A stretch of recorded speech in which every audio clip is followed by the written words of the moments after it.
It's time now to start planning on saving some okra pods for seeds for our next year's planting.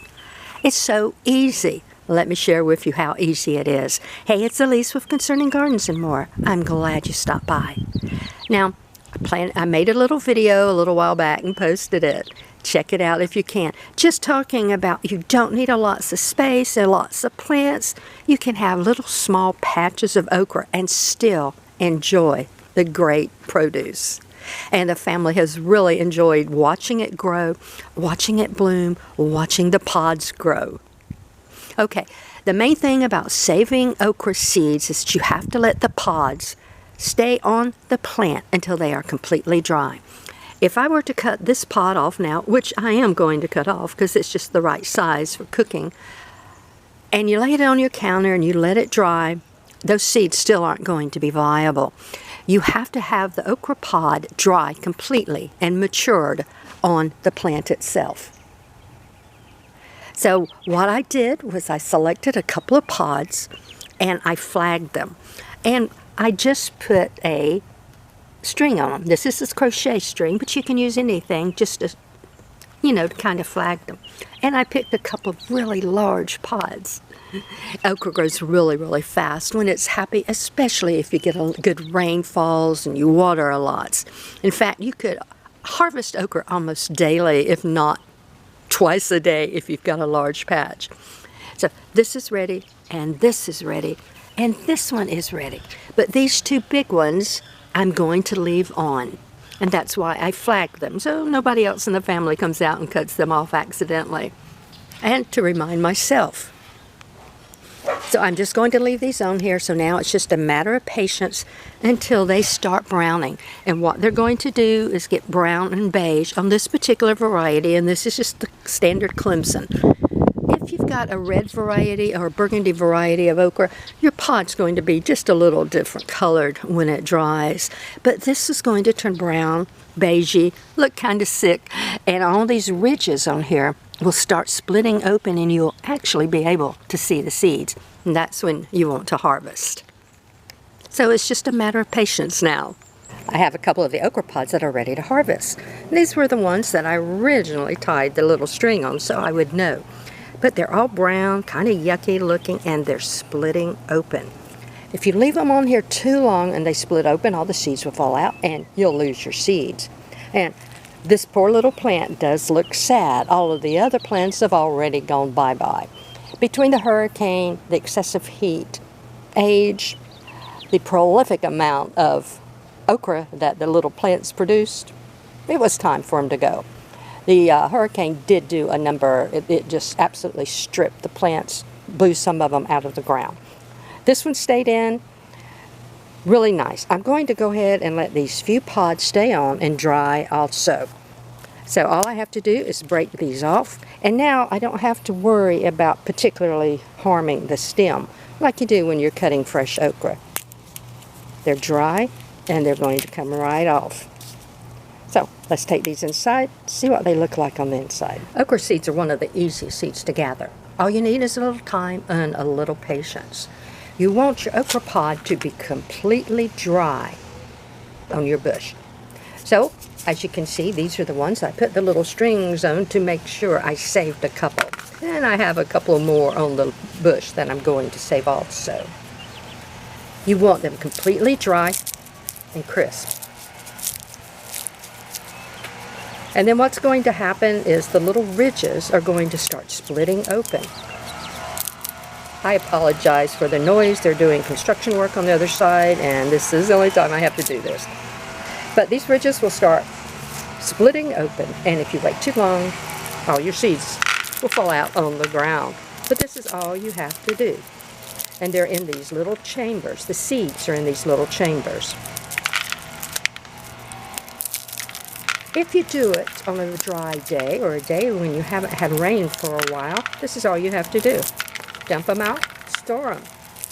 If the seeds are damp, or if you harvest early in the morning while the dew is still out, you'll want to make sure that you have dried your seeds very, very well.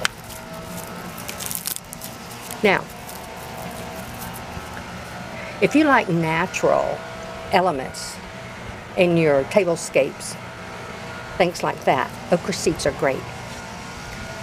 This will last forever, and it looks really, really neat in your tablescapes, in your flower dishes, in your floors.